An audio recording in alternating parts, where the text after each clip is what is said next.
இதெல்லாம் நடக்குமா நினைச்சனே, நடந்துருச்சு நடந்துருச்சு. ஆனால் அந்த சந்தோஷம் ரொம்ப நேரம் நீடிக்கல. மாடல் எக்ஸாம் எங்கள் காலேஜில் ஷெடியூல் பண்ணி வச்சுருந்தாங்க ரம்ஜானுக்கு அப்புறம் அந்த போகிறனால வந்து கேஸ் ப்ராப்ளம் வந்தோடனே இவங்க என்ன பண்ணியிருக்கணும், எக்ஸாமே போஸ்ட்மார்ட் பண்ணியிருக்கணும். ஆனால் இவங்க என்ன பண்ணிட்டாங்கன்னா ஆன்லைனில் எக்ஸாம் எழுதி ஃபோட்டோ எடுத்து அனுப்புக்கடான்ட்டாங்க.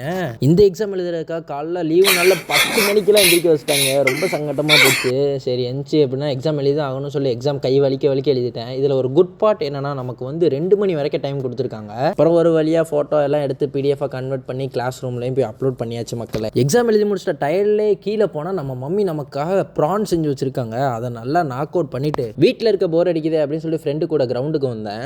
அங்கே போனப்போ கொஞ்சம் பேரெல்லாம் கிரிக்கெட் விளாண்டுட்டு இருந்தாங்க. அதை பார்த்தோம் நமக்கு ஆசை வந்துடுச்சு. கிட்டத்தட்ட சின்ன பிள்ளையில விளாண்டது அந்த கிரவுண்டில் வந்து கிரிக்கெட்டு. சரி இந்த தடவை போய் விளாட்லாம் அப்படின்னு சொல்லி விளாட போனேன். சுத்தமாக பேட்டிங்கும் வரல, பவுலிங்கும் வரல. அந்த டிப்ரெஷன்லேயே பேங்க்கில் போயிட்டு நம்ம ரம்ஜானுக்கு வந்த காசெல்லாம் டெபாசிட் பண்ணிவிட்டு என்னோட டே என் பண்ணிக்கிட்டேன். அடுத்த ஒரு விளாகில் வந்து நம்ம சந்திக்கிறதுக்கு மறக்காம ஒரு ஃபாலோ பண்ணி வச்சுக்கோங்கடா பாய்ஸ். Bye bye.